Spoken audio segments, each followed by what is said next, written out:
कि एक राजा था। उस राजा को सिर में एक दर्द हुआ जिसको वैद्य अनेक प्रयास करके भी ठीक नहीं कर पाए। तो एक वैद्य ने उपचार बताया। बोले एक उपचार है। बोले क्या?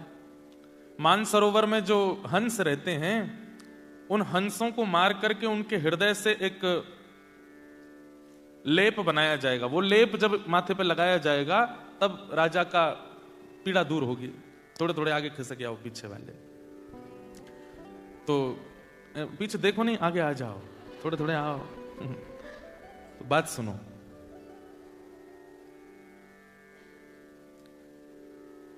राजा ने अपने सब सैनिकों को आज्ञा की मानसरोवर जाओ और वहां से हंसों को पकड़ के लाओ, मेरा दर्द ठीक होना चाहिए। अब वो हंस जो थे वो वैष्णवों के बड़े प्रेमी थे, वैष्णवों की बड़ी निष्ठा करते थे। ठाकुर जी भी वैष्णव निष्ठा करने वाले से बड़ा प्रेम करते हैं। जो वैष्णवों की सेवा करता है, भक्तों की सेवा करता है, उससे ठाकुर जी को बहुत प्रेम होता है।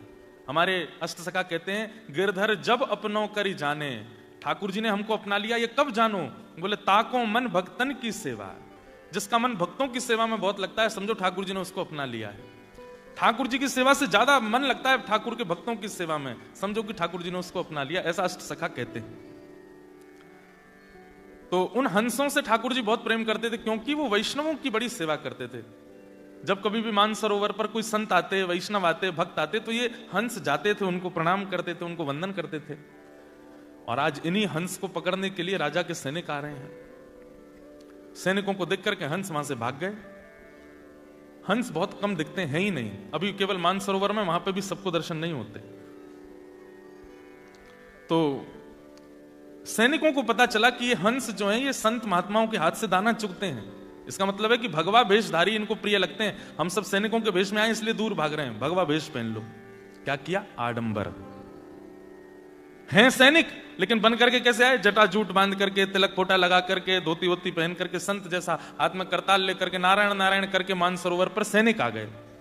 तो उनको देख करके हंस ने दूसरे हंस से कहा, देखो संत आए हैं, प्रणाम करने चलो। तो दूसरा हंस बोलता है, ये संत नहीं है, ये वही हैं जो कल हमको पकड़ने आए थे, जो हमको मारने ले जाने वाले हैं, ये वही आए हैं। तो पहला हंस कहता है, बोले कि मुझे भी पता है ये वही हैं, लेकिन इनके भेष देखो, इनकी वेशभूषा देखो, इनका स्वरूप देखो, ये तो संत के रूप में आए हैं ना। और हमारा आज तक नियम रहा है कि हम संतों को प्रणाम करते हैं। भले ही वो व्यक्ति शुद्ध नहीं है, लेकिन उसके वस्त्र तो शुद्ध है ना, इसलिए हमको प्रणाम करने जाना चाहिए। और दोनों हंस जानते हुए भी कि ये दोनों ये सैनिक हैं, ये संत नहीं है, फिर भी उनको प्रणाम करने गए। और जैसे ही प्रणाम करने लगे, उन सैनिकों ने तुरंत अपना चोला हटा दिया और हंसों को बंदी बना करके जाले में बांध करके ले गए राजा के यहाँ। ठाकुर जी इस लीला को देख रहे थे। बहुत ध्यान से सुनना, जिन्होंने ये पत्र दिया वो तो बहुत ही ध्यान से सुनो। ठाकुर जी इस लीला को देख रहे थे और लक्ष्मी जी से बोले, देखो ये दोनों जानते थे कि ये सैनिक हैं, संत नहीं है, लेकिन केवल उनकी वेशभूषा संतों की थी, इसलिए चले गए और प्रणाम। देखो भैया, किसी को आगे करना है व्यवस्था, धीमे धीमे बोलना नहीं, हाँ बहुत धीमे धीमे, हमारा बहुत डिस्ट्रक्शन हो जाता है फिर। क्या बता रहा था? हाँ, लक्ष्मी से भगवान बोले, देखो ये दोनों जानते हैं कि ये संत नहीं है, सैनिक हैं, लेकिन फिर भी अपने जान की बाजी लगा करके प्रणाम करने गए, क्योंकि उनके वस्त्र संतों के थे, रसिकों के थे। लक्ष्मी जी बोली, अब क्या होगा? लक्ष्मी जी तो बोली, ये तो गलत बात है, चतुराई दिखानी चाहिए थी। जब जान गए हैं सामने वाला वैष्णव नहीं है तो फिर उसके पास क्यों गए? ये तो मूर्खता है। ठाकुर जी बोले, तुम नहीं समझोगे।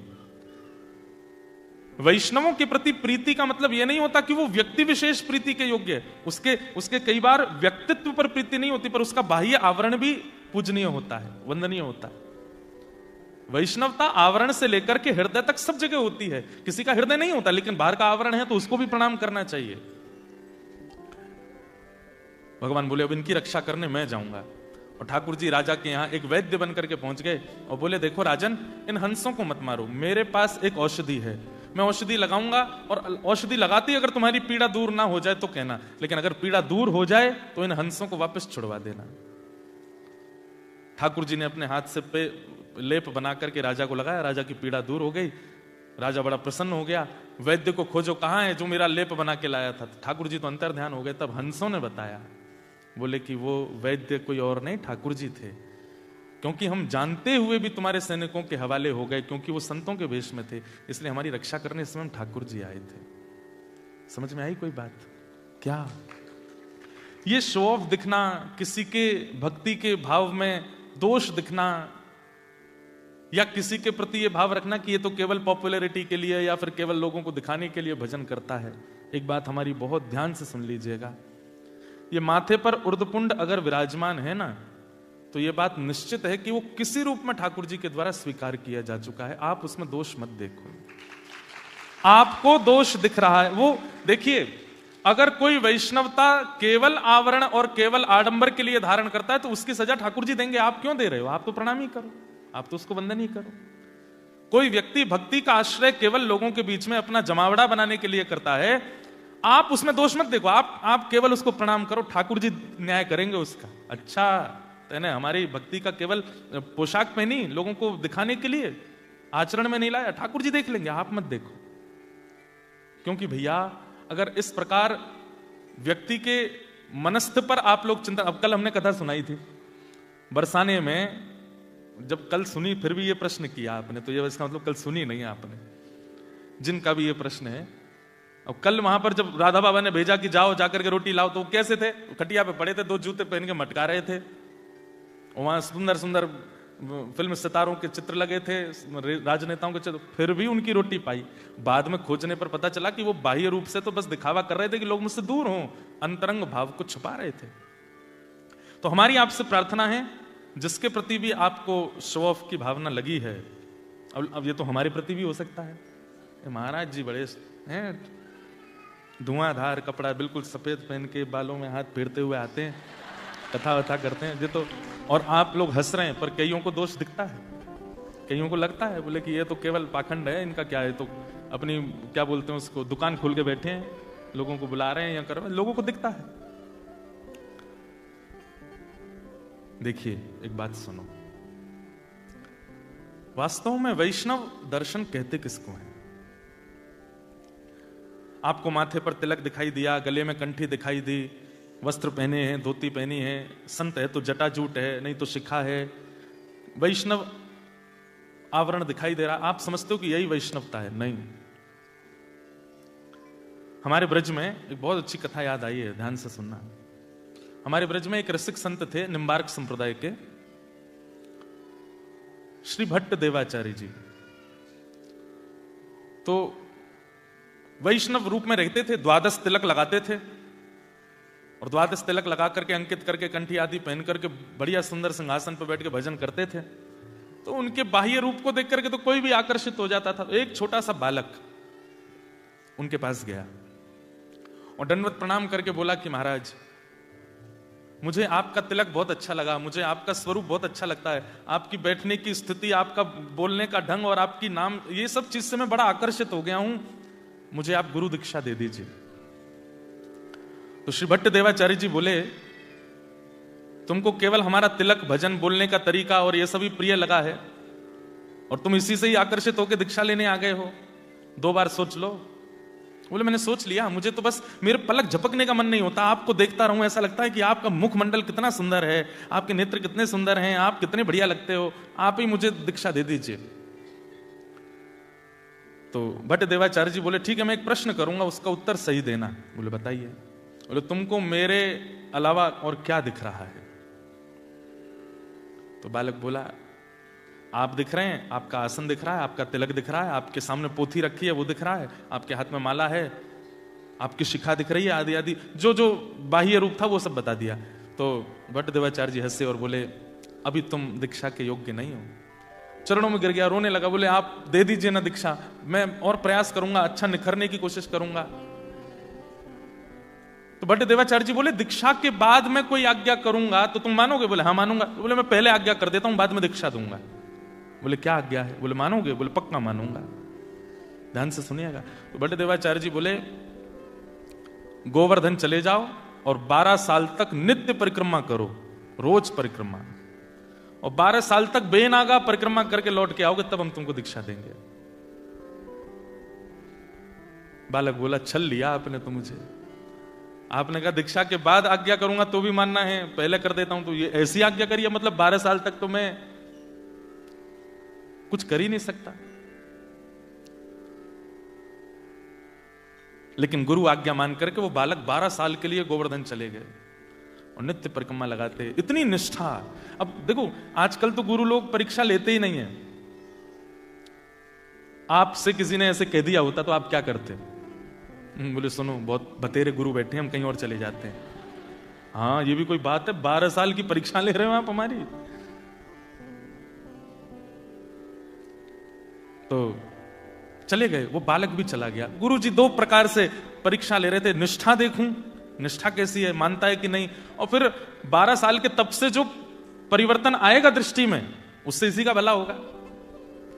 तो 12 साल के लिए वो बालक चला गया, गिरिराज जी की रोज परिक्रमा करी और गिरिराज जी से रोज प्रार्थना करते, हे गिरिराज बाबा मुझे योग्य बना दो कि मैं अपने गुरु से दीक्षा ले सकूं। 12 साल बाद वो बालक आया, अब तो वो बड़ा हो गया था। गुरुजी प्रणाम, आपने आज्ञा की थी 12 साल परिक्रमा की, मैं पूरी करके आ गया हूं, अब मुझे दीक्षा दे दो। गुरुजी बोले 12 साल हो गए? बोले हाँ। अरे मेरा लाला, अच्छा बैठो, बताओ अब तुम्हें क्या दिख रहा है?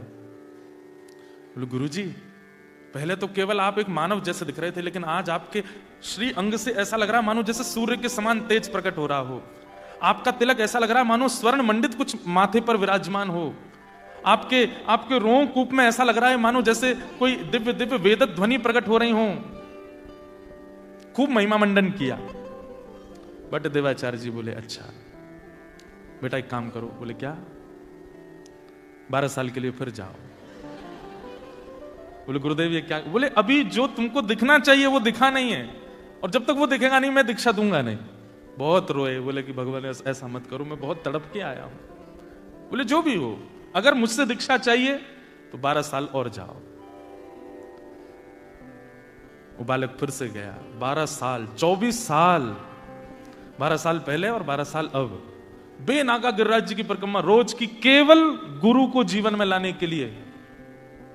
हम ठाकुर जी को जीवन में लाने के लिए तप नहीं करते। वृंदावन जाते हैं, शॉपकीपर से कहते हैं हाँ भाई कितने के हैं गोपाल जी? 5000 रुपए। थोड़े कम कर लो यार, ऑस्ट्रेलिया से आए हम। भैया एक बात हमारी ध्यान से सुनिएगा, भजन भक्ति गुरु वैष्णव ठाकुर जी ये सहजता से अगर जीवन में आ गए ना, आप उनकी सेवा फिर निपुणता से करोगे नहीं। इसलिए मूल्यवान वो मोल से आने चाहिए, वो मेहनत से आने चाहिए, वो तप से आने चाहिए, तभी आप उनका मूल्य समझोगे। 24 साल हो गए। अब वो बालक नहीं रहा है, अब तो वो बड़ा हो गया, आयु उसकी खूब हो गई। आया प्रणाम किया, बोले गुरुदेव 24 वर्ष की तपस्या पूरी हो गई, अब आज्ञा कीजिए। गुरुजी बोले बैठो सामने, बताओ अब क्या दिख रहा है? बोले गुरुदेव ऐसा लगता है कि आप कोई सहचरी हैं, आप कोई ठाकुर जी की नित्य दासी हैं। आप अभी तक मुझे पुरुष रूप में दिखते थे, पर ऐसा लगता है कि आप ब्रज की कोई गोपी हो, और आप अभी अभी दही मत करके आए हो, और दही से निकले हुए जो माखन के लोना है वही आपके मुखमंडल पर छींटे के रूप में दिख रहे हैं। जो पहले तिलक दिख रहा था अब उसको वो कुछ और दिख रहा था। गुरुजी बैठे बैठे प्रसन्न हो रहे थे, खुश हो रहे थे, और बोले आप अभी ऐसे लग रहे हो कि जैसे मानो ठाकुर जी वेणुनाद कर रहे हैं और आपको अपनी लीला में बुला रहे हैं, और आप बस तुरंत मेरे से मुक्त होकर के सीधे वहीं जाने को तत्पर बैठे हैं। ऐसा लगता है कोई दिव्य लीला हो रही है, और आप उस लीला की एक गोपी हैं। ये कोई आडंबर नहीं था, ये सत्यता थी, ऐसा ही दिख रहा था उसको। बट देवाचार्य जी बोले बेटा, बोले जी गुरुदेव, बोले 12 साल के लिए जाओ गोवर्धन। लेकिन अब की बार वो रोया नहीं, वो समझ गया कि नहीं मेरी योग्यता अभी बनी नहीं है। फिर भी कहा गुरुदेव मैं जान सकता हूं क्या मुझे जो दिख रहा है वो सत्य नहीं है? बोले सत्य है, लेकिन तूने आते ही कहा कि 12 साल की तपस्या पूरी हुई, ये 12 वर्ष की तपस्या का एक अभिमान तेरे चित्त में है, एक बार और जाओ। कितने 12 थोड़ी, अब तो कितने हो गए? 24 वर्ष हो गए।